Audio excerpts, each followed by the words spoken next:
খুব খারাপ আছে। এখন মমতা ব্যানার্জি আবার একটা নাটক, ওই পা ভাঙা, নাক ভাঙা, কান ভাঙা ভাঙা, মাথা ভাঙা নাটক করতে করতে আবার অবস্থানে বসবেন। এই অবস্থানে বসে রাজীব কুমারকে লাল ডায়েরির জন্য বাঁচাতে জন্য ওই ওখানে অবস্থানে বসেছিলেন। এখন উনি অবস্থান বসলে কিছু হবে না, উনি হাঙ্গার স্ট্রাইক করুন, ভুখ হরতাল।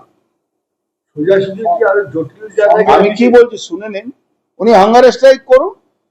আগে সোনালী গুহ চকলেট খাওয়াতে, এখন চন্দ্রিমা ভট্টাচার্য চকলেট খাইয়ে উনাকে ও রাত্রিবেলা মানুষকে বোকা বানাবার জন্য আবার পর্দা বন্ধ হবে, চকলেট খাওয়া শুরু হয়ে যাবে, খাওয়া শুরু হয়ে যাবে।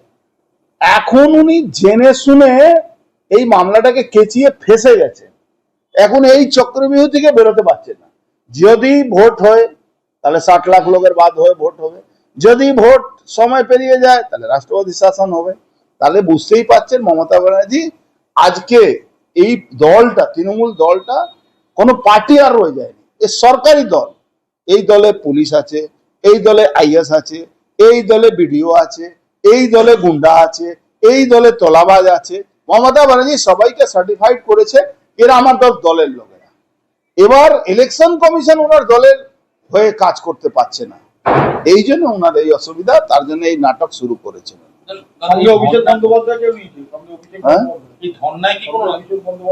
আরে মুরগি আর চুজা দুজনই তো থাকবে, আর থাকবে কে? আর তো কোনো থাকবে না, পার্টিতে কেউ থাকবে না। মুরগি থাকবে বা চুজা থাকবে, ওই অভিষেক ব্যানার্জি। মানুষকে মানুষ মমতা ব্যানার্জিকে চিনে নিয়েছে। আমি কালকে একটা আমার পলিটিক্যাল পার্টি একটা যাত্রায় গিয়েছিলাম। ধরুন যাত্রায় 200 লোক ছিল, রাস্তায় যারা ছিল সবাই ভারত মাতাকে জয় জয় শ্রীরাম বলছিল। তো মানে Trinamool gone case, go and gone, কিছু নেই আর তৃণমূল। এর আগে 26 দিন অনশন করেছিলেন।